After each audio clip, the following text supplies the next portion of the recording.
l'Éternel,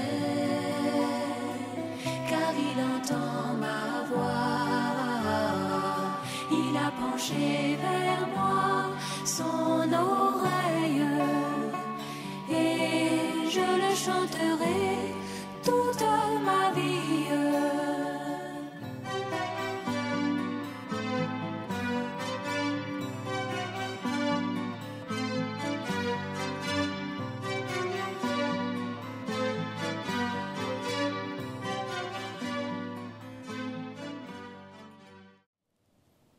Que le nom du Seigneur soit béni. Ouvrons-lui donc notre cœur. Il dit, je me tiens à la porte, je frappe. Si quelqu'un entend ma voix, quelqu'un, c'est nous tous, qui ouvre, j'entrerai chez lui. Voici, je me tiens à la porte et je frappe. Si quelqu'un entend ma voix et ouvre la porte, j'entrerai chez lui. Je souperai avec lui et lui aussi, lui avec moi. Est-ce que nous voulons ouvrir? Nous l'avons chanté, mais il faut que ce soit une réalité. Nous allons nous tenir debout pour lire un passage introductif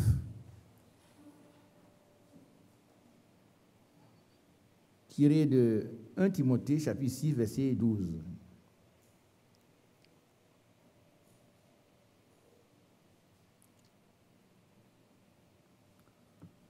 Combat le bon combat de la foi. Saisis la vie éternelle à laquelle tu as été appelé et pour laquelle tu as fait une belle confession en présence d'un grand nombre de témoins. Seigneur, nous voulons être comme Timothée. Le combat est une réalité. Nous sommes confrontés à ce combat tous les jours de notre vie. Mais nous croyons que nous avons la victoire. Parce que l'ennemi a été déjà vaincu. Nous voulons nous reposer dans ton triomphe. Que tous ceux qui sont là, ceux qui écoutent, ceux qui ne pourront pas être là, que chacun sache qu'il y a un combat. Et que l'issue est la victoire. Quand tu as dit tout est accompli, l'ennemi a été terrassé une fois pour toutes. Mais tu nous demandes de prendre les dépouilles, d'avancer dans tes traces ensanglantées pour être toujours vainqueur. Plus que vainqueur. Parce que tu nous fais toujours triompher en Christ. Accorde-nous ta grâce ce soir. Et que le plus faible soit plus fort que David. Parce que tous ceux qui ont combattu avec ta force, qui agit en nous, ont toujours triomphé. Nous ne sommes pas ici ce soir avec nos propres forces, mais c'est avec ta force, avec ta capacité, que nous voulons défier l'ennemi, lui résister, jusqu'à ce qu'il fuit loin de nous. Et qui quitte notre chemin, que nous puissions nous préparer avec sérénité, avec courage, avec ardeur, avec détermination, afin que non seulement nous soyons remplis de cet esprit, mais que nos cruches soient aussi pleines. Et que ce jour-là, nous ne nous trouvons pas devant des portes fermées, mais dans la salle des noces avec toi. Seigneur, souviens-toi de moi qui... Souviens-toi de mon frère. Tu connais nos points faibles. Oh, entoure-nous de ta cuirasse. Ta fidélité est une cuirasse et un bouclier. Protège-nous, nos points faibles. Chacun en a au moins un. Mais en toi, nous sommes en sécurité. Oh, bénis tes serviteurs, tes servants ce soir. Que la victoire qui a été acquise une fois pour toutes soit notre partage. Oh, sois béni. Au nom de Jésus, nous te prions. Amen. Que Dieu vous bénisse. Et soyons des hommes forts. Alléluia. Vous savez que le chrétien, c'est un combattant, mais il combat le bon combat. Ce n'est pas un combat contre un frère. Beaucoup de frères se trompent, beaucoup de sœurs se trompent. Le combat que nous avons mené est contre l'ennemi numéro un, le diable lui-même, et tous ces démons qui sèment dans notre milieu des difficultés dans la marche. C'est lui qui nous oppose les uns aux autres. C'est vrai, parce qu'il n'y a pas de raison qu'un frère soit en conflit avec l'autre. Les principes bibliques sont très clairs. Va vers ton frère, les choses s'arrangent. Mais à un moment où on dit non, moi je ne suis pas d'accord, ni d'aujourd'hui ni demain, ça veut dire qu'il y a un problème. Et tout ce combat doit être conduit avec la puissance de cet esprit, avec la force du Seigneur Jésus-Christ, et nous devons remporter la victoire. Ici, l'apôtre Paul, vous savez que c'est un grand combattant de la foi. La foi marche avec la charité qui est l'amour parfait. Dites Amen. Non, je n'ai pas entendu. Amen. Quand il n'y a pas d'amour, il n'y a pas de foi. Les deux vont ensemble. Parce que si on ne peut pas pardonner, il n'y a pas d'amour. Et si on pardonne, la foi est grandie. Que Dieu soit béni. Et ici, il s'adresse à son fils Timothée. Combat le bon combat de la foi. Ce soir, c'est un passage très vieux, mais qui nous interpelle. Parce que nous baissons souvent les bras. Nous baissons souvent les bras. Nous nous décourageons très vite. Dès que nous sommes vraiment confrontés au combat pour lequel nous sommes appelés, nous nous décourageons. Alors que c'est pour ça que nous sommes appelés. Nous avons été appelés à combattre. Vous voyez les gens, des gendarmes. C'est-à-dire des gens en tenue. Ils ne s'habillent pas pour aller au village pour fêter, non. Quand ils sont en tenue, c'est pour combattre. Et nous avons été revêtus de la puissance de l'esprit pour combattre. Mais quel combat? Le bon combat de la foi, qui n'est pas disé contre un frère ou une sœur. Nous n'avons pas à lutter contre la chair et le sang, mais contre les esprits mauvais des lieux célestes. Alléluia. Et Dieu nous a donné toutes les armes nécessaires. Des armes offensives et défensives. Les armes qui agressent l'ennemi. Nous n'avons pas besoin d'attendre. Quand nous voyons l'ennemi se faufiler, nous devons déjà l'attaquer. Il a bien compris. C'est important. C'est important. Quand vous voyez le diable se faufiler, déjà se présenter, on doit déjà l'attaquer. Avec les armes offensives que nous avons. Mais quand il nous attaque, nous utilisons les armes défensives. Mais dans tous les cas, nous sommes plus que vainqueurs. Moi, je le crois, nous devons le croire tous, parce que nous sommes obligés de combattre. Nous sommes obligés de combattre. Quand nous sommes assaillis par les mauvaises pensées, vous pensez que ces pensées-là viennent de vous? Non. Ces pensées ne viennent pas de vous. C'est l'ennemi qui sème cela dans vos têtes. Et puis vous détourne la voie. Mais nous avons resté dans la parole de Dieu. C'est là que se trouve le bon combat et c'est là aussi que se trouve la victoire. Le cheval est équipé pour la bataille, mais la victoire appartient à l'Éternel. Tous ceux qui ont espéré et qui ont combattu avec la puissance du Saint-Esprit ont été tous vainqueurs. Vous n'avez pas trouvé un seul exemple. Moi, je ne connais pas dans la Bible. Quelqu'un qui est resté fidèle à la parole de Dieu, qui a été vaincu, ça n'existe pas. Quelle que soit sa taille, quel que soit son âge, comprenez comment un homme a pu vaincre une armée la plus puissante de ce temps avec un bâton de berger. Qui se rappelle? Un bâton de berger. Mais son ennemi s'est moqué de lui. Il dit, c'est pas qui a donné ce bâton. Ah, il y en a qui disent, mais c'est le désert, la chaleur qui a déformé sa tête. Très souvent, les gens pensent que nous sommes des fous. Et vous savez, hein? Même le Seigneur, on l'a dit qu'il est fou, il est un démon. Comment, moi, tu donnes un bâton, il te chante dans le désert, tu viens 40 ans après, Tu viens avec ce même bâton, tu veux me chasser. Il doit être fou. Mais Dieu ne veut pas mentir. Sa parole est toujours vraie. Il n'était pas fou. Il a été envoyé pour combattre cette puissance, la plus grande puissance de ce temps-là. Et il est revenu vainqueur. Gloire à Dieu. Nous avons vu comment le petit David, un jeune homme, de belle figure, il n'avait rien d'un berger, d'un militaire. C'était un berger. Mais il a vaincu le grand Goliath. Quand nous combattons avec la force de Dieu, nous sommes toujours vainqueurs. Alléluia. Et l'apôtre Paul, quand il parle du combat spirituel, il sait de quoi il s'agit. Ce n'est pas quelqu'un qui donne des grandes théories. Vous savez, il y a beaucoup de théories sur les combats, les livres de combat. Mais ici, là, c'est la réalité. Chacun sait qu'il est attaqué, il est attaqué, il est attaqué, il est attaqué. Mais chacun doit savoir également que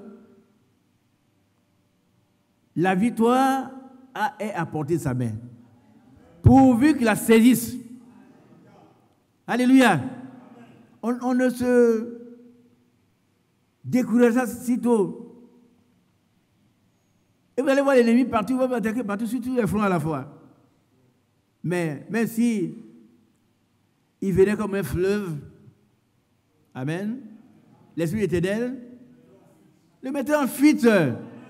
Ils viendront par un seul chemin. Mais pourquoi? Pourquoi ils viennent par un seul chemin? C'est une ruse du diable. C'est-à-dire qu'ils marchent les pas. Pourquoi vous ne savez pas son nombreux? Très souvent, vous avez des problèmes, mais c'est le même diable qui crée tout ça. Il oppose un tel, et puis il attend ce que vous allez faire. Et puis, si le Saint-Esprit n'est pas là, vous allez vous agresser les uns les autres, et puis il va applaudir. Il va applaudir. Mais nous avons la grâce de Dieu d'avoir la direction divine qui nous conduit. Et elle nous conduit toujours dans la victoire. L'Éternel te donnera la victoire sur tes ennemis. Amen.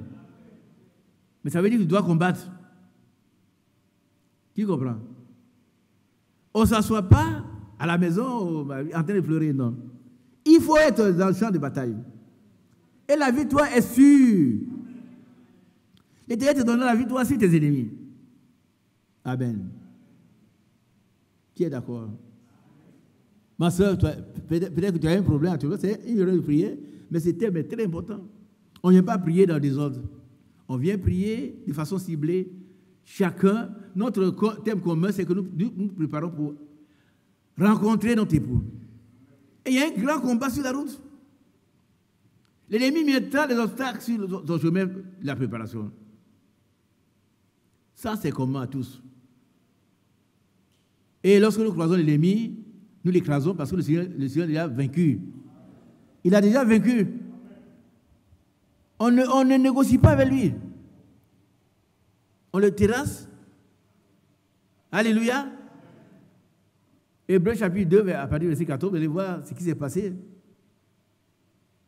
La victoire est notre frère. Peut-être que tu es assis là, dit frère Isaac, puisque, bon, mais moi je souffre trop, mais prends la victoire que Dieu t'a donnée. Accepte de marcher dans la victoire de Golgotha. Le combat a été déjà gagné. Vous voyez, l'apôtre Paul, il agissait dans l'ignorance, mais quand il a eu la révélation, il est devenu un grand guerrier. À la fin de sa vie, ce que je vous rappelle, c'est que vous allez au cimetière, vous allez sur les épitaphes, vous allez sur les cartes de faire part. J'ai combattu le bon combat, ça me fait rire. Je ne sais pas de quoi il parle. J'ai combattu le bon combat, j'ai achevé la course, j'ai gardé la foi. Bon, c'est entre Dieu et lui. Mais quand Paul parle, c'est une réalité pour nous. Il a été établi ministre pour instruire les païens que nous sommes. Il a un ministère précis. Il a été établi ministre pour instruire les païens, c'est-à-dire les non-juifs. Et il dit à Timothée, combat le bon combat de la foi. Ce soir, il s'adresse à moi, il s'adresse à toi. Combat le bon combat. Il y a un combat. Il est réel. Mais le combat de la foi. Amen. Saisis la vie éternelle. Pourquoi? Parce qu'elle est offerte. La vie éternelle, là. Ce n'est pas un combattant que tu dois l'avoir, elle a été déjà offerte. Il faut la saisir. La vie éternelle, c'est qui te connaît, toi le seul vrai Dieu, et celui que tu as envoyé Jésus-Christ. Alléluia. Celui qui croit en moi, il a la vie éternelle. Amen. Qui a la vie éternelle? Moi, je le crois. Hein? Une fois pour toutes. Il est entré, le Seigneur Jésus est entré dans le sanctuaire avec son propre sang. Et il a obtenu pour nous une rédemption éternelle. C'est la vie éternelle. Et je dois la saisir. Il ne faut pas la lâcher. Il ne faut pas la lâcher. Il ne faut pas se laisser distraire par l'ennemi. Ah, c'est un pitre.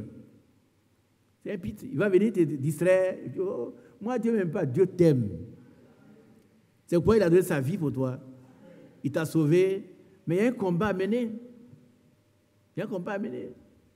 Le combat est réel. Et regardez un peu. Si vous lisez un peu plus haut, vous allez voir toutes les distractions du diable depuis je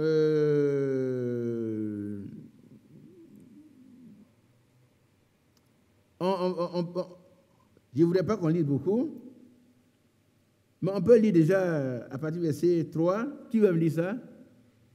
Vous allez voir quelques distractions, des choses qui viennent pour nous distraire, des enseignements pernicieux, ceci, cela.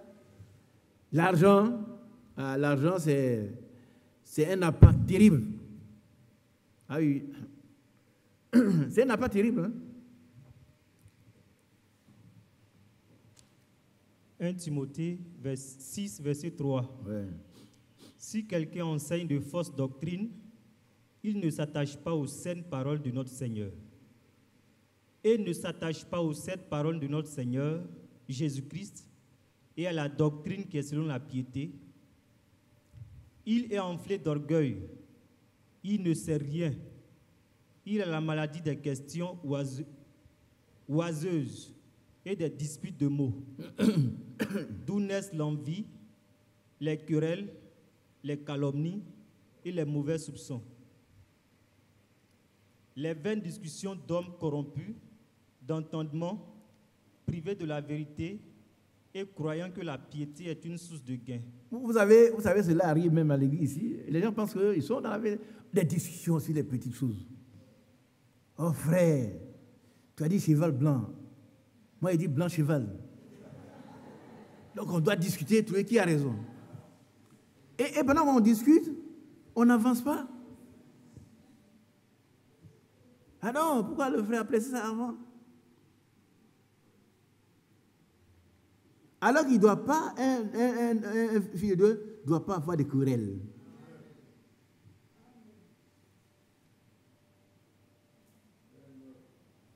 C'est bien de discuter de la parole de la vraie. Mais si ce n'est pas nécessaire, si c'est des choses comme on dit ici, ce n'est pas nécessaire. La vérité est une. Quand on dit je suis la vérité de la vie, est-ce qu'on peut discuter ça? C'est une réalité. C'est une réalité. On ne peut pas discuter. On accepte ou on refuse. Alors, il est enflé d'orgueil, il a la maladie des questions oiseuses et des disputes de mots. Des disputes de mots. On va rester sur les disputes de mots. On n'avance pas. Et puis, d'où naissent l'envie et les querelles. Les querelles. On ne doit pas avoir de querelles, frère. Tu as bien compris. Laissons les querelles aux querelleurs. Nous avons du travail à faire. Nous devons combattre le bon combat de la foi. Parce que la foi marche avec l'amour. les questions oiseuses. Vous allez trouver dans les rues des gens qui sont remplis de connaissances. C'est vrai. Ils vont vous attraper quelque part là dans les rues, ils vont développer le message, ils connaissent toutes les brochures, ils connaissent le code de CO1, CO2, 1 et 2, tout ça ils connaissent par cœur. Mais leur vie ne confirme pas ça. Est-ce que vous comprenez un peu? Ce que Dieu veut, c'est quoi? Sans laquelle personne ne verra. Ce n'est pas la connaissance seulement, la connaissance ample. Ils connaissent tout, mais ils mènent une mauvaise vie. Ils connaissent tout, ils mènent une mauvaise vie. Or, le vrai croyant, le vrai adorateur que le Seigneur veut, c'est qu'il adore en esprit et en vérité, dans la sanctification. Bien aimé, que Dieu nous bénisse. Nous avons un combat à mener. Nous ne devons pas laisser notre esprit assailli par les mauvais esprits qui viennent nous toucher. Il faut combattre cela dans la prière. Nous devons être des hommes de prière. Alléluia. Alors, on continue le livre, vous allez voir. Allons, mon frère. C'est en effet une grande source de gain que la piété avec contentement. Voilà. C'est-à-dire que si on est pieux, on est heureux, c'est une source de piété, une source de gain. C'est-à-dire qu'on est riche. On est riche avec la piété. Et puis on est content. Parce que le Seigneur lui-même nous donne la paix du cœur. On n'a pas besoin de faire des discours, de faire palabres. Le mot palabre est là. Il y en a qui disent, bon, frère, je ne fais pas palabre. Palabre, ce n'est pas seulement, c'est pas les coups de poing. Hein. Quand on est en train de discuter chaudement, on fait palabre. Je vois le frère, nous deux, on discute. Et puis je ne veux pas employer un autre mot qui est un peu trop vulgaire. On ne se sépare que de poissons. On se hait. On fait palabre. C'est pas bon.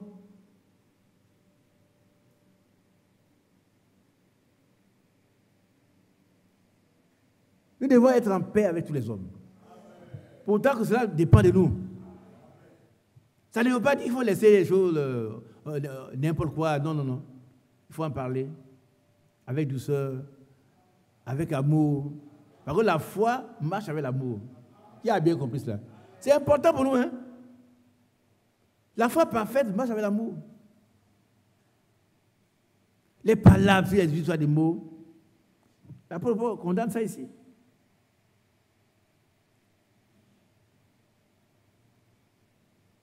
Que Dieu soit béni. Allons-y, mon frère. Car nous n'avons rien apporté dans le monde. Et il est évident que nous n'en pouvons rien emporter.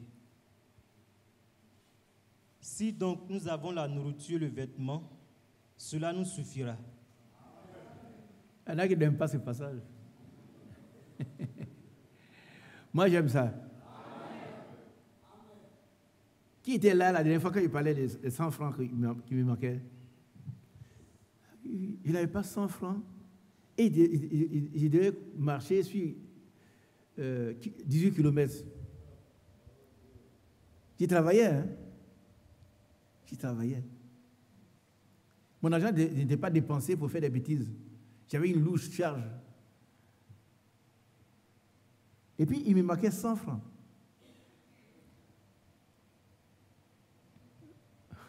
Il y en a qui sont heureux, mais ils sont ingrats. Il y a des frères qui sont heureux. Et puis, ils veulent avoir des grandes choses. Non. Soyons reconnaissants d'abord. Pour ce que Dieu a fait pour toi. Et puis, il va donner les autres choses.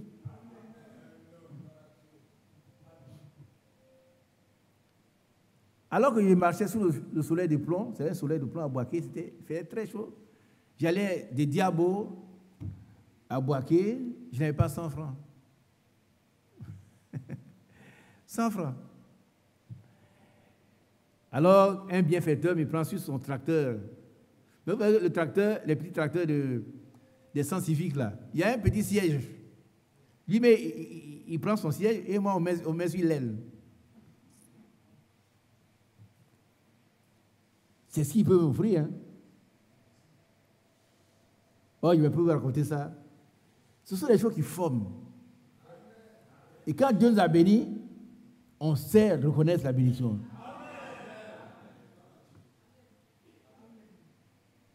Et là, il y a la nourriture, le vêtement, là. Ça ne suffit pas. Ça suffit. Ça suffit, frère. Et si on est reconnaissant au Seigneur, il nous donne plus. Dans l'avantage. Et soyez reconnaissants. Et soyez reconnaissants. L'apôtre Paul dit, si nous avons la nourriture et le vêtement, cela nous suffira. Il dit, on mange et puis on n'est pas nu. Mais il va nous accorder le reste. Mais d'abord, disons-lui merci pour la nourriture et le vêtement. Et puis disons merci à ceux qui donnent la nourriture et le vêtement. Qui a compris? Tu vis chez quelqu'un, il t'habille, il te nourrit. Il ne faut pas l'insulter. Tous les matins, il vient dire merci tonton. Merci tanti. Mais pourquoi? Mais j'ai bien mangé. Et puis je suis habillé. Et puis Dieu va pouvoir aux autres besoins. Il est le Jéhovah Jireh. Imaginez-vous quand dans un désert, il donne un mouton, un bélier, un gros bélier. D'où il sort? D'où sort le bélier? Il a créé. Il va créer pour toi ce qui te manque. Mais sois déjà reconnaissant pour ce qu'il t'a donné. Il ne faut pas minimiser la bénédiction de Dieu.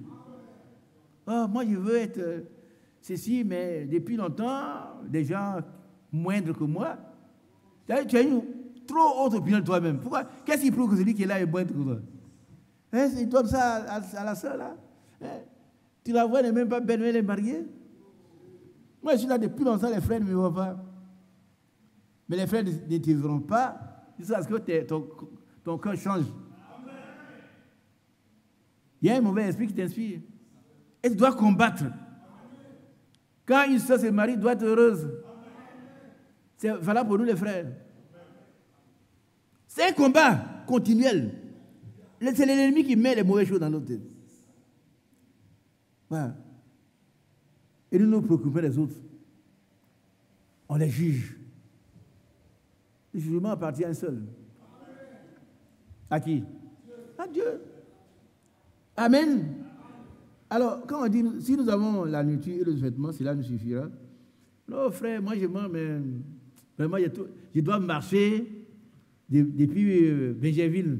Mais moi, je marchais pour aller à Boaké.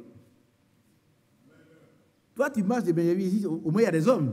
Mais c'est lui qui prend la route à ce moment-là, des Diabo. C'était en 1972.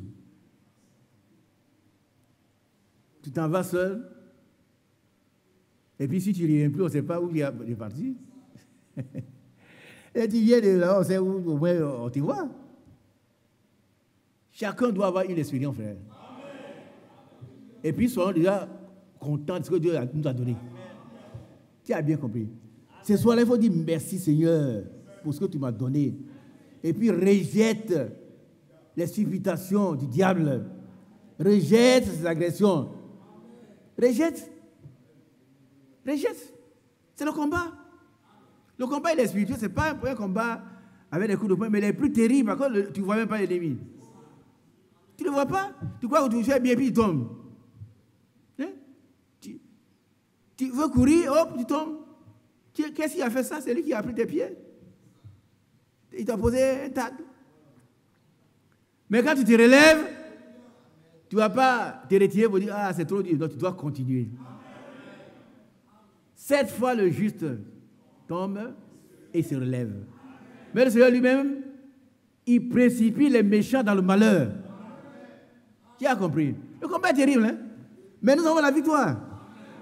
Remarquez, lisez votre Bible, vous allez voir que tous ceux qui ont combattu avec la puissance de Dieu ont été tous des vainqueurs. Voilà un berger qui va combattre avec un bâton de berger et il est vainqueur. Il remporte la victoire. Et puis un petit berger qui vient lui aussi, il va lutter contre un géant de 3 mètres, 6 doigts, corriger si c'est faux, mais il paraît qu'il avait 6 doigts. Et quelqu'un portait son javelot, sa lance, ça pesait tellement. Et puis le petit avait la puissance de Dieu, qui est dans le nom de Jésus-Christ. Le combat est d'abord spirituel, frère. Goliath jetait des précautions qui devaient aller d'abord pour intimider et puis détruire spirituellement d'abord David. Mais David aussi dit, moi je viens au nom de l'Éternel. Alléluia. Quand on va au nom de l'Éternel, on est toujours vainqueur. Et l'apôtre Paul dit, je combats avec sa force qui agit en moi, pas avec ma force en moi. On peut venir ici et dire, bon, ben, frère, on s'en va, ouais, j'ai dit 20 jours. Mais si c'est nous-mêmes qui jeûnons, on va retourner fâché. Avant les 20 jours, on va se décourager. Le frère nous a appelé pour venir jeûner, on est fatigué, on n'a rien reçu, non. Mais on vient pour jeûner avec la puissance du Saint-Esprit. Et alors, Dieu lui-même, il connaît les besoins de chacun. Le besoin général, c'est que nous soyons tous remplis de cet esprit. Amen. Qui est d'accord? Mais il y a des besoins quotidiens. Quotidiens. Nous avons besoin d'autres choses aujourd'hui. Et Dieu est prêt à nous les accorder. Gloire au Seigneur. Alors, mon ami, allons-y. C'est Jean-Pierre, non? Allons-y, Jean-Pierre. Mais ceux qui veulent s'enrichir tombent dans la tentation. Voilà. Ils veulent s'enrichir. Ça veut dire quoi? Ça veut dire à tout prix, il faut qu'ils soient riches. Mais un homme ne peut recevoir si tu n'as pas donné la richesse. Tu vas aller faire des choses qui vont t'emmener en prison. Ah oui, oui, oui. Ah oui. On te donne une grosse enveloppe, on dit, bon, prends ça, tu déposes ça là-bas, ce petit paquet-là, ça fait 1 milliard. Et puis tu déposes, on te donne le milliard. Peut-être la drogue, on ne sait pas ce que c'est. Un jour, j'étais allé au Cameroun. C'est bien, oui, c'est le Cameroun, je crois. Bien, oui, je venais, et puis, il y a une sœur, quelqu'un qui connaît une sœur ici, qui m'a donné un colis. Avec joie, il a pris le colis. Mais après, j'ai eu peur. Un colis bizarre. Mais si on me attrape à l'aéroport, notre bien-aimé frère Isaac, il a transporté de la drogue. Pas transporté, on t'arrête, on te met en prison. J'ai eu peur. Ah, Seigneur, tu connais mon cœur. Mais ça instruit aussi. Au lit, il ne prend pas n'importe quoi. Ah non. Je ne prends pas n'importe quoi. Je voyage, je ne prends pas n'importe quoi. Le Seigneur m'a épargné. Et puis quand on a regardé dans des choses bizarres, bon, il a apporté ça à la personne. Alors, si vous voulez vous enrichir, à tout prix être riche, il y a des possibilités que le diable va vous offrir. Mais moi, je veux faire ça. Si Dieu me donne la richesse, il prend. Ah oui. C'est à lui la richesse. Prenons 1 Chronique 29.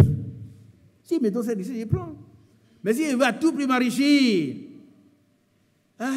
et puis rapidement, m'enrichir, faire tout ce qui n'est pas bon. Mais un jour, je vais terminer, pas dans un palais, hein, mais à la Maca. Ah oui.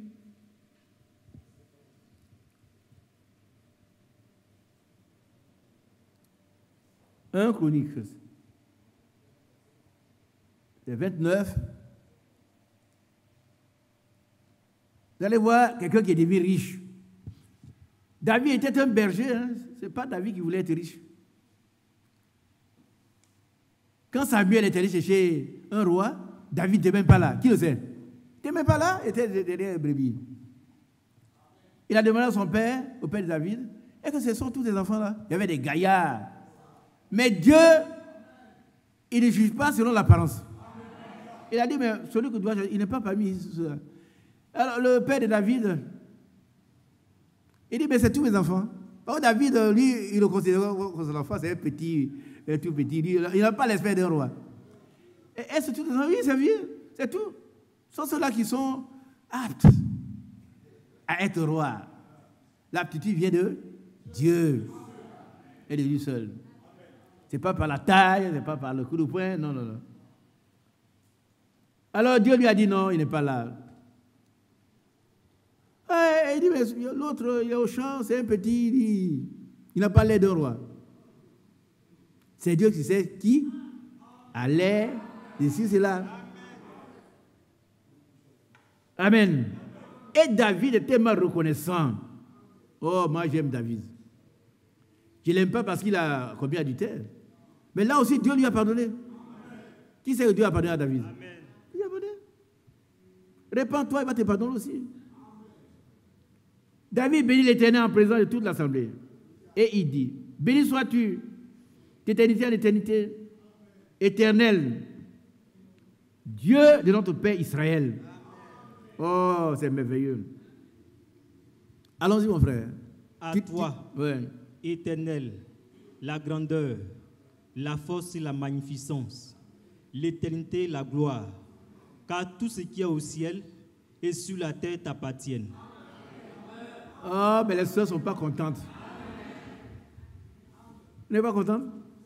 Vous savez, je vais vous dire une chose. Hein. Si ces choses n'appartenaient pas à Dieu, nous, on n'aurait rien. Tu comprends? Rien. Et qui connaît mon nom? Mon nom, vous voyez, ça a été déformé plusieurs fois. Quand on m'a fêté à Zouamien, ils ont écrit Gombo. Qui est Gombo? Le Sombo. Et puis, ils prennent à qui?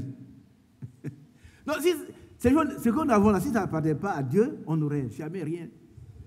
Ah oui, oui. Par contre, le monde que vous voyez appartient au diable et à ses serviteurs. 1 Jean 5. Nous savons que nous sommes de Dieu. Nous savons que le monde entier est sous la puissance du malin. Mais Dieu a conduit les rênes. Donc, tout lui appartient. Et il donne à qui il veut. À toi, Éternel, la grandeur. Si tu veux être grand, c'est Dieu qui peut te rendre grand. La force. Si tu es faible, il va te donner la force. La magnificence. Tu seras magnifique. L'éternité, la gloire. Oh, l'éternité, c'est la vie éternelle. Car tout ce qui est au ciel et sur la terre t'appartient. Ce n'est pas moi qui le dis, c'est celui qui a expérimenté cela. David peut le dire. Il a expérimenté. Tu vois, David, combien de femmes il a eu? Des grandes maisons. Tout ça, c'est Dieu qui lui a donné. Ce n'est pas son père. Ce n'est pas son père.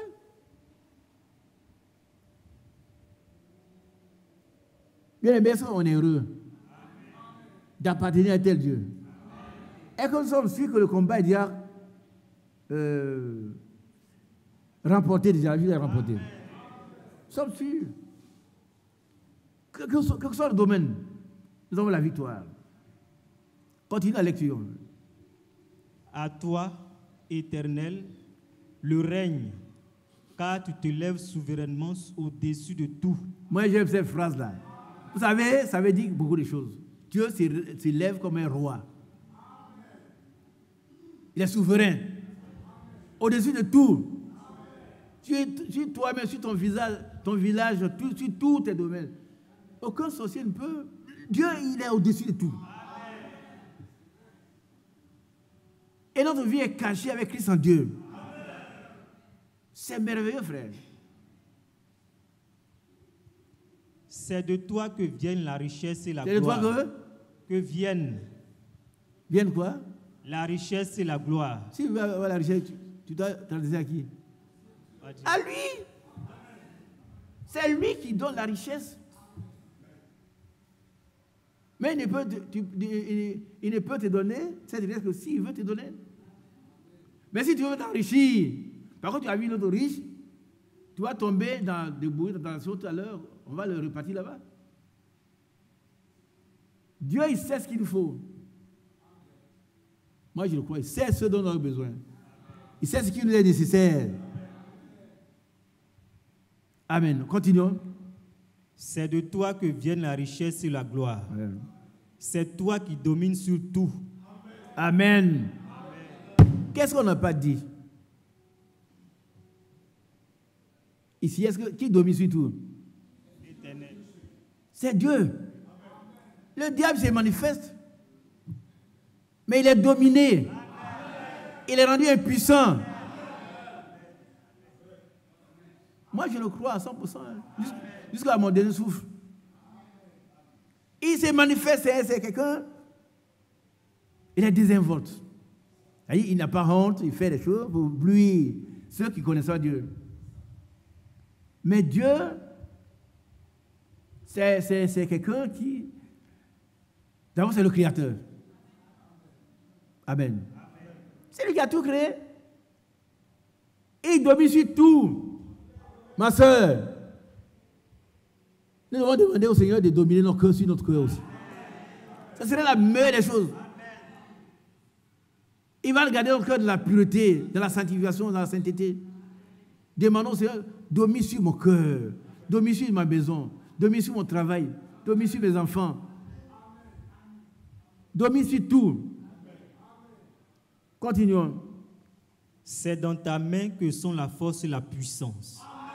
Voilà deux mots importants. La force et la puissance sont dans la main de Dieu. Alors, nous sommes plus que vainqueurs. C'est quoi? Allons-y. Et c'est ta main qui a le pouvoir d'agrandir et d'affermir toutes choses. Il est merveilleux. Hein? Sa main a un pouvoir. Et il dit, je vous donne ce pouvoir. Qui a déjà entendu ça? Je vous donne ce pouvoir. Frère, est-ce que moi, il peut donner le pouvoir à quelqu'un? Non, je n'en ai pas. On ne peut donner que ce qu'on a. Lui, il dit, je vous ai donné. Dans ma main se trouve la puissance. Mais je vais vous donner ce pouvoir-là pour le combat. On ne recule pas devant le diable. Alors, quand il vient, il fait du tapage. Mais on doit se rendre compte que c'est lui. Alléluia. Martin, si ma mémoire est bonne,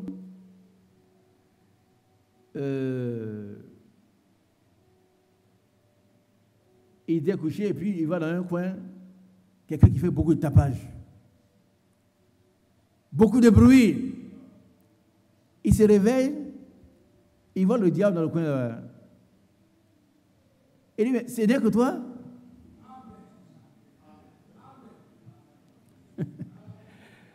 Quand quelqu'un fait du bruit comme ça, puis toi, tu ne vas pas te battre et dire, ce n'est que toi? Qu'est-ce que tu as fait comme ça? Je vous dis la parole. Oui, à vous. Tu l'as réduit à sa plus simple expression. Oui, tu l'as minimisé. Il devient petit. Et quand il a dit ça, qu'est-ce qui s'est passé? Le diable a disparu. Il a disparu. Mais quand tu lui accordes l'importance, alors il cherche à te dévorer. Qui a déjà vu une poule? Elle a combien de dents? Jean-Pierre. Elle n'a aucune dent. Mais si tu lui donnes les dents, elle va te mordre. Tu donnes les dents à la poule, elle va te mordre. Nous avons la victoire sur l'ennemi. Nous devons profiter de cette victoire-là. La puissance et la force qui sont dans la main du Seigneur, il nous a donné en Jésus-Christ. Amen. Le combat est gagné. Amen. Alors, commençons par une petite activité. J'entre dans ce domaine toujours. Dieu va bénir. Si nous sommes honnêtes, il va bénir l'activité. Non seulement bénir, il va agrandir et raffermir. Ça veut dire que ça ne peut pas tomber. Ce qui est ferme, ça résiste au vent. Que Dieu vous bénisse. Nous revenons dans notre texte ici. Je vais arrêter pour qu'on prie. Mais je vais vous rappeler l'invitation, l'apôtre Paul d'adresse pour le combat. 1 Timothée 6. Mais ceux qui veulent s'enrichir, ouais. Mais ceux qui veulent s'enrichir tombent dans la tentation. La tentation, il veut chercher. Qu'est-ce qu'il faut faire pour être riche? S'il doit vendre des hommes, vous savez que dans la Bible, ici, l'apôtre Paul, il parle des voleurs d'hommes. En son temps, je n'ai pas compris ce que vous avez dit, mais aujourd'hui, il y a beaucoup de choses que les gens font pour devenir riches. On ne sait pas pourquoi. Alors, celui qui veut s'enrichir, des fois, à tout prix, c'est cupide. Il faut qu'il soit riche. Il faut qu'on parle de lui dans le village. Dans le quartier, ce jeune homme, vous avez vu, il est très riche maintenant. Il va tomber dans des tentations. Dans le piège. Quel piège? Le piège du diable. Dans le piège du diable, il y a un piège. Continuons. Et dans beaucoup de désirs insensés et pernicieux qui plongent les hommes dans la ruine et dans la perdition. Oui. Continuons. Car l'amour de l'argent est une racine de tous les maux. Et quelques-uns, en étant possédés, se sont égarés loin de la foi. Se sont égarés, ils sont possédés de l'amour de l'argent. L'argent n'est pas mauvais, c'est un outil très important. Mais c'est nous qui devons posséder l'argent, ce n'est pas lui qui va nous posséder.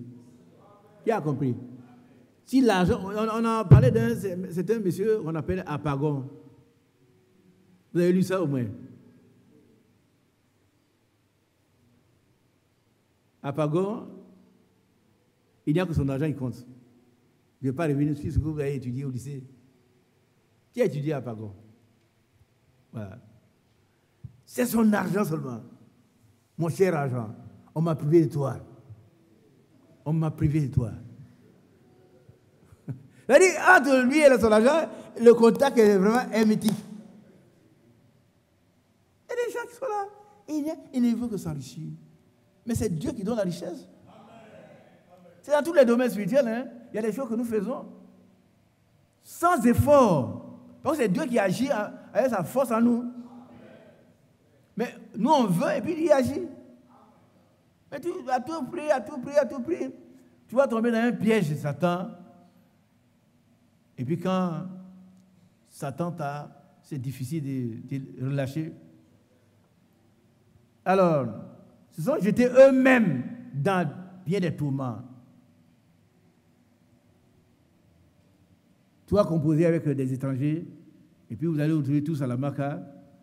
Maintenant, le peu d'argent, ce que tu avais avant, que tu pensais que ce n'était pas suffisant, tu ne l'auras même plus. Tu ne l'auras même plus. Amen. Alors, maintenant, voilà ce qu'on demande des chrétiens. Regardez ici. Lis la suite. Pour toi, homme de Dieu, pour toi, fuis ces choses. Pour toi, femme de Dieu.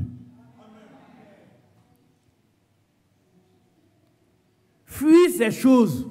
Éloigne-toi de ces choses.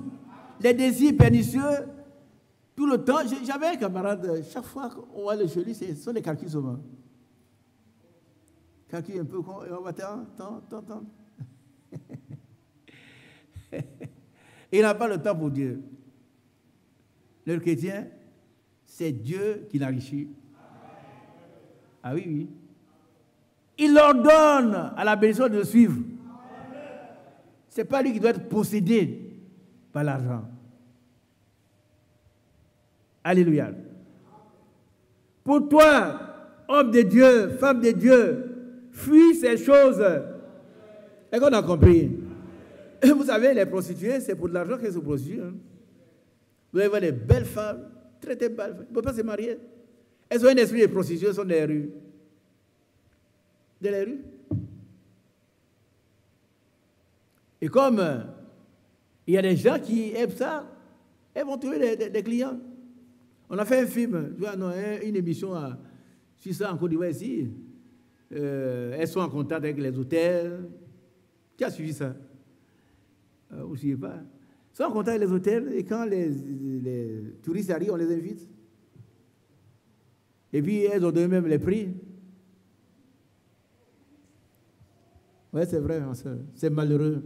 Nous devons prier pour ces personnes. Parce que nous avons été affranchis. Gratuitement. Affranchis gratuitement.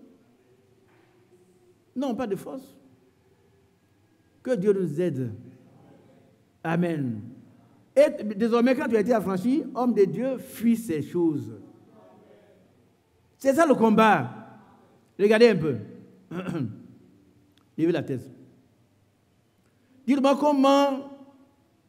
comment Joseph a-t-il vaincu la femme de Potiphar? Non. Il y en a qui pensent, dans tous les cas, il faut que je sois devant. Non. Comment Joseph a vaincu la femme de Potiphar? C'était un combat terrible. Hein? Un combat terrible, un jeune homme de quel âge? Et puis, une jeune femme dont le mari n'est jamais là. Elle a un mauvais esprit. Elle veut le violer. Comment il a vaincu? Comment il a vaincu? Qui croit qu'il a vaincu? Il l'a vaincu. Mais qu'est-ce qu'il a fait? Il a fui. Tu comprends? La victoire peut se passer. Elle peut être vite par la fuite, cette chose. Amen. Il faut fuir. La Bible dit fuir l'impudicité, c'est une victoire. Si tu peux fuir l'impudicité, tu es vainqueur. Il ne faut pas rester là. Ici, là, c'est la femme là seulement, c'est elle, c'est pas elle, c'est toi. Tu t'occupes pas d'elle, toi fuis. Fuyez l'impudicité. Le péché se couche à ta porte. Mais toi, domine sur lui. Ça peut dire fuis le péché. Il ne faut pas te donner au péché. Et tu donnes la victoire. Il ne faut pas te mettre devant les gens qui sont en train de boire. Ils sont en train de dire alors, doyen. Quand on dit doyen, tu es content. Assois-toi. Et puis on te donne un petit verre. Après un verre, 2, 3, 4. Votre bangui est bon, hein? Et puis maintenant, chaque soir, tu passes par là. Progressivement, ils vont t'entraîner dans l'ivrognerie. Il faut fuir. Fuir l'ivrognerie. Homme de Dieu, fuit ces choses. Qui a compris? C'est un moyen de vaincre l'ennemi. Il faut le fuir. Tu sais ce qui n'est pas bon pour toi, il faut le fuir. Un jour, quand j'étais à Sikensi, il y a un monsieur, c'est un instituteur, un ami. J'avais quelques problèmes de santé. Et puis il est allé, il m'a fait un produit, un médicament. Il doit boire. Mais quoi? Un petit verre de gin. Qui comprend? Moi, il ne boit pas, hein? Mais c'est pour le médicament seulement. Non, ce n'est pas grave. Un petit verre de gin tous les matins, il boit.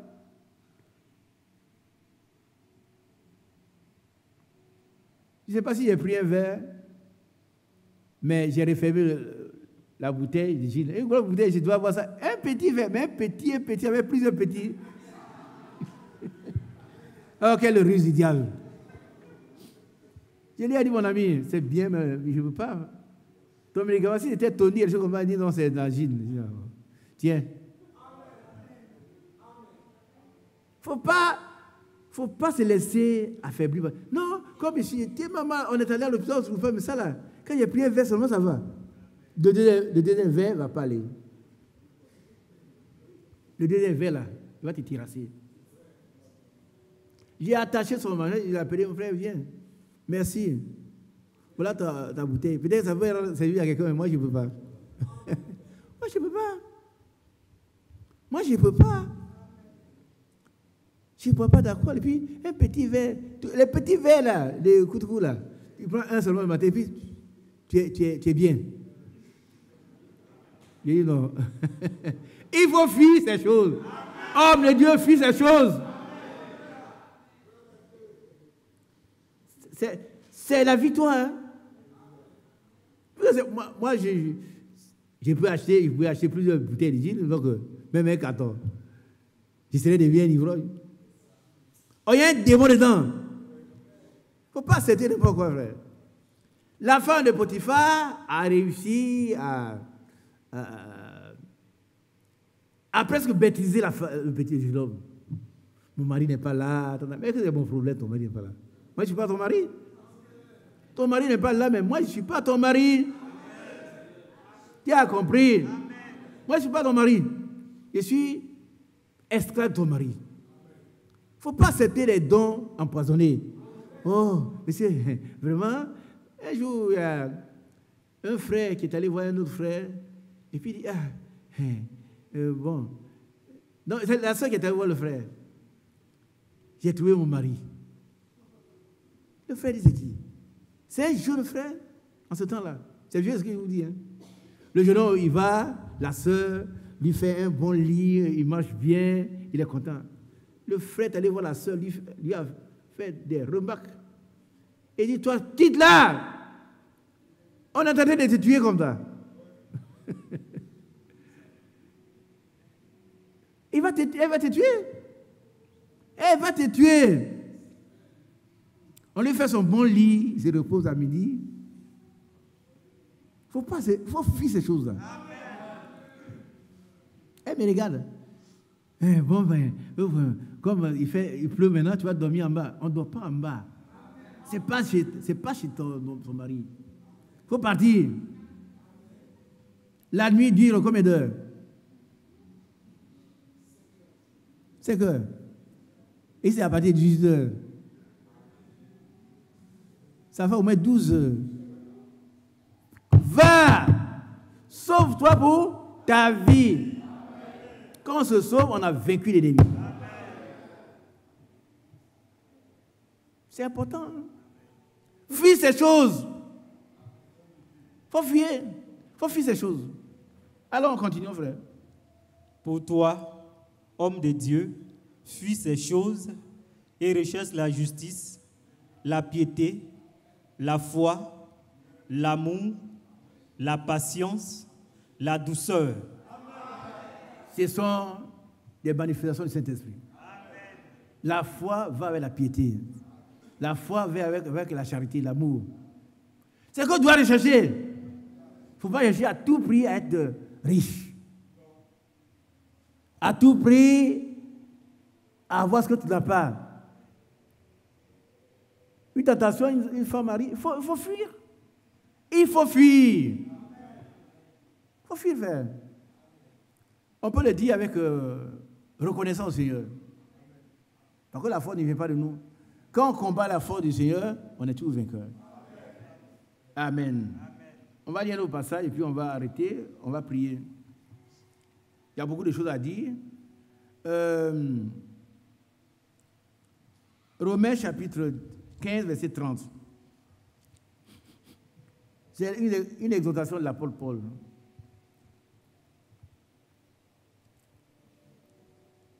Je demande au frère Isher ou au frère Kouma d'être là. Frère Isher, frère Kouma, venez pour la prière. Allons-y. Romains 15, verset 30. Oui. Je vous exhorte, frères, par notre Seigneur Jésus-Christ et par l'amour de l'Esprit, à combattre avec moi en adressant à Dieu des prières en ma faveur.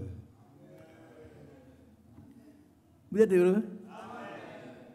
Qu'est-ce que l'apôtre Paul nous demande là? Jean-Pierre, vas-y. Il nous demande de le soutenir dans la prière. Oui, mais moi je veux le mot. Je vous exhorte Je vous exhorte, frère, à combattre avec moi. C'est une exhortation, frère. Amen. Nous devons combattre avec Paul. Paul n'est plus là. Mais nous sommes là dans l'église. Vous savez, quand il y avait la bataille contre Amalek, il y avait deux groupes. Il y avait eu Aaron et Moïse sur la montagne. C'est une équipe. Le combat s'est fait par équipe. Qui a bien compris? Laissons les critiques des frères, laissons les difficultés des mots, laissons, le diable nous distrait. aimons-nous, avançons, prions beaucoup, combattons le bon combat de la foi, en faveur des frères, en faveur des sœurs. Quand j'apprends le frère est tombé dans un péché, la sœur est tombée. Ah, je prends tes frères, allez, toi, à Carrefour, tu as repris, elle est tombée dans le péché. Non. Et puis, je gagne quoi?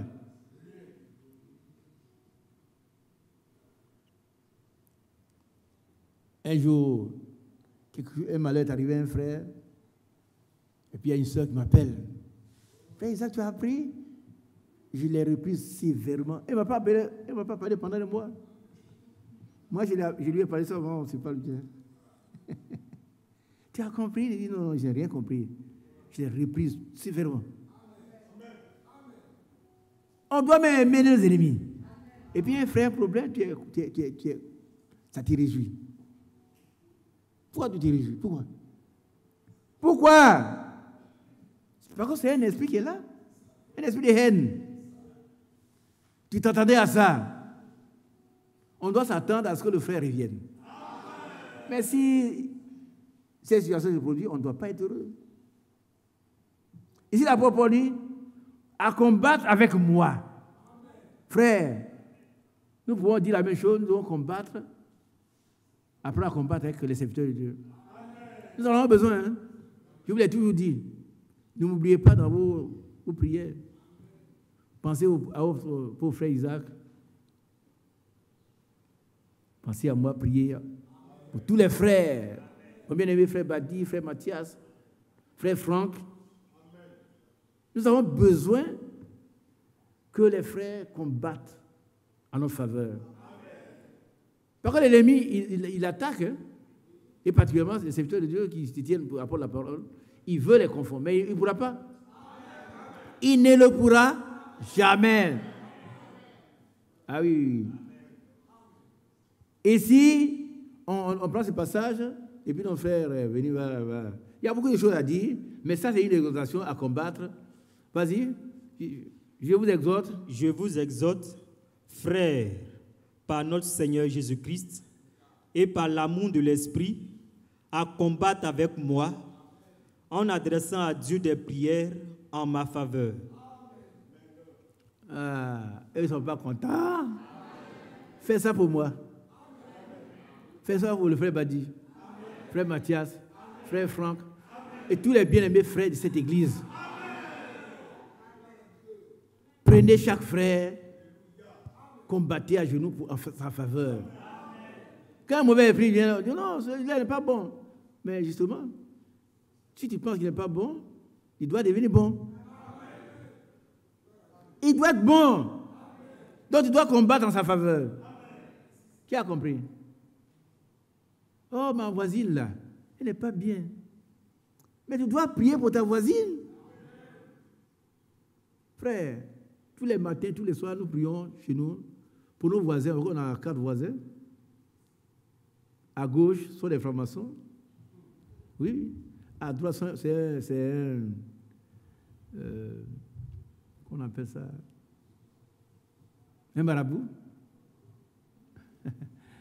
Et puis à droite, là, ce sont nos bien amis, mais ce sont des musulmans. Derrière, ils sont autre chose. On prie pour eux. Tous les jours, au moins 2 fois. Au moins 2 fois. Il ne faut pas rester là. Non, ils sont méchants. Mais ils sont méchants parce que le méchant les a possédés. On ne sait pas qui peut être livré. On ne sait pas. Avant la croix, cet homme-là, ce brigand, on ne savait pas qu'il pouvait sauver. Qui le savait? Personne. Tous les francs-maçons, bon, sont là, font des choses, même si leur maison, il y a là ici, tout ça, mais ça ne nous effraie pas, nous. Ça ne nous effraie pas, c'est trop petit. On prie pour eux. S'il y a des gens parmi eux qui sont prédestinés à être sauvés, seront sauvés. Mais en même temps, frère, Dieu va leur rendre l'affliction dont ils affligent. Ça, c'est vrai. Ce n'est pas dans l'Ancien Testament, hein? Ce n'est pas dans l'Ancien Testament. Et ceux qui nous trouvent seront troublés. Ce n'est pas moi qui le veux. Mais il faut les aimer. Amen. Voilà ici, l'apôtre Paul dit, donc, allons-y. Afin que je sois délivré des incrédules de Judée. Vous voyez, peut-être que vous ne savez pas ce que vous avez dit. Vous avez dit quoi, frère? Afin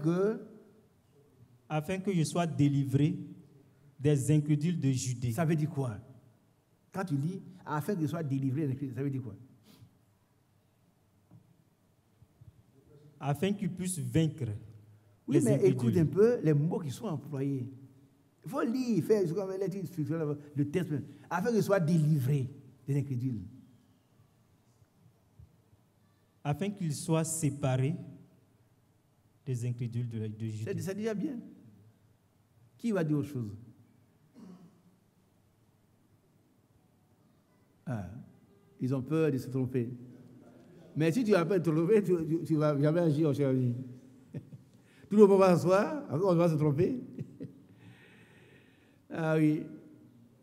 Oui. Donne le micro au frère André. C'est important. Je crois qu'afin qu'ils soient libérés Libérés. des non-croyants de Judée. Oui, parce que le frère pense que bon, si on disait que l'apôtre Paul est possédé, non. Ah non, ils n'ont pas possédé. Mais ils font obstacle. Est-ce que vous comprenez un peu? Ils font obstacle à l'œuvre de Dieu.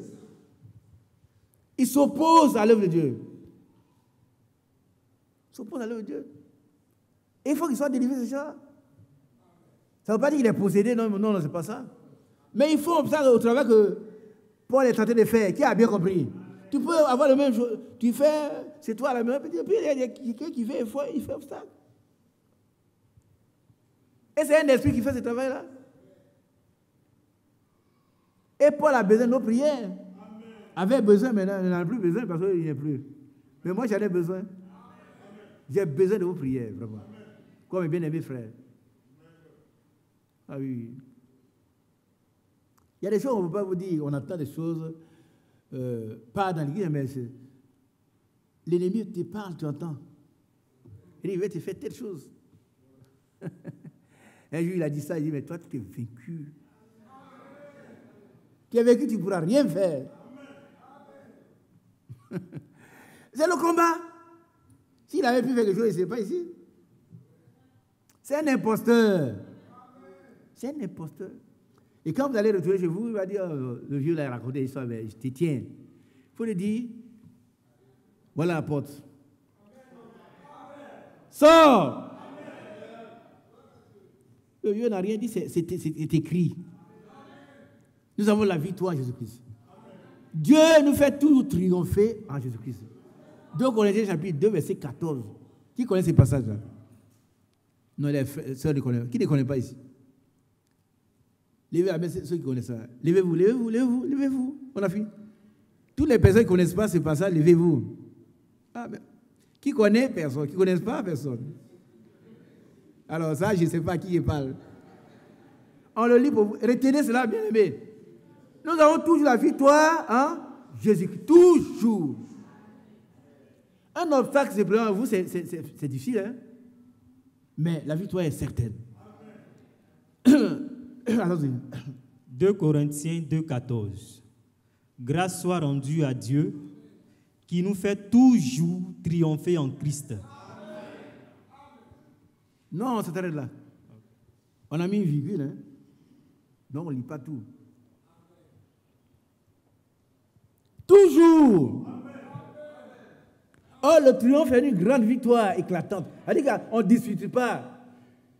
Quand la Bible, tous même ceux qui n'ont pas la Bible, ils savent que celui qui est tombé depuis longtemps, il est vaincu. Il est toujours à terre.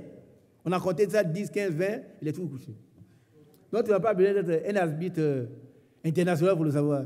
Qui est vaincu? L'autre est là, debout, mais tu vois, il est à terre depuis longtemps.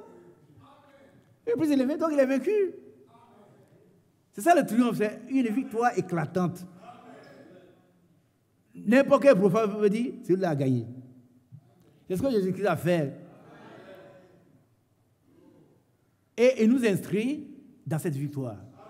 Il nous transporte dans cette victoire.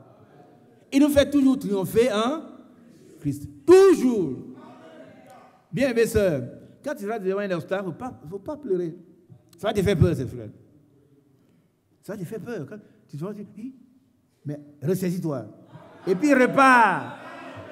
Pas avec ta force, mais avec la force de Jésus-Christ qui agit en toi. Par contre, Dieu nous fait toujours triompher en Jésus-Christ. C'est une réalité. Nous devons passer de la théorie à la pratique. Il ne faut pas avoir peur. Notre frère Branham dit souvent, ce qu'il regrette, c'est que les chrétiens ont peur de prendre Dieu au mot. On dit, il nous fait tout triompher, et puis on voit Gaïa qui vient. Est-ce que c'est Gaïa-là, moi, je peux le vaincre? Mais oui! Mais oui! Pourquoi pas? Pourquoi pas?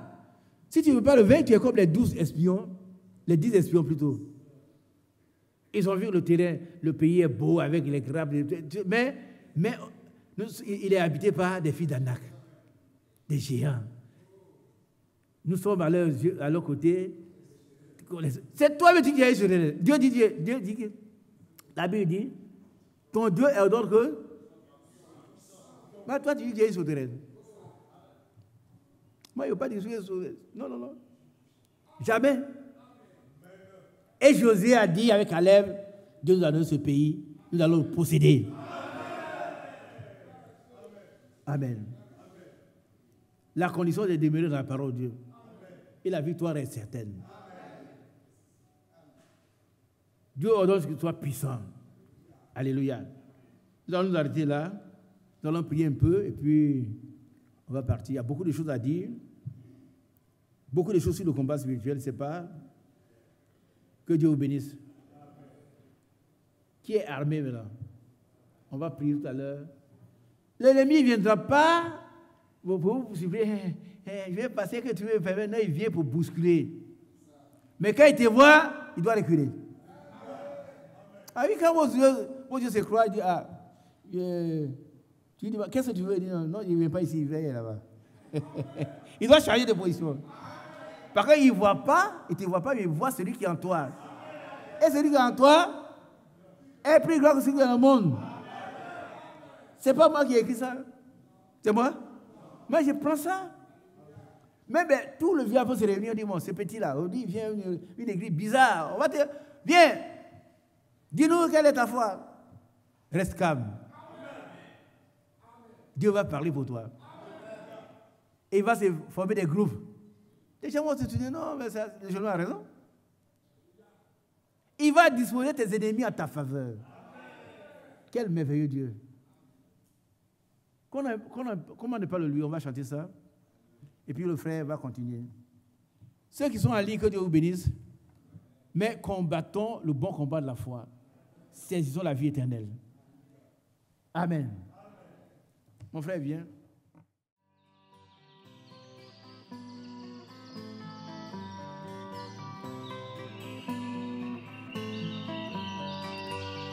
J'aime l'Éternel,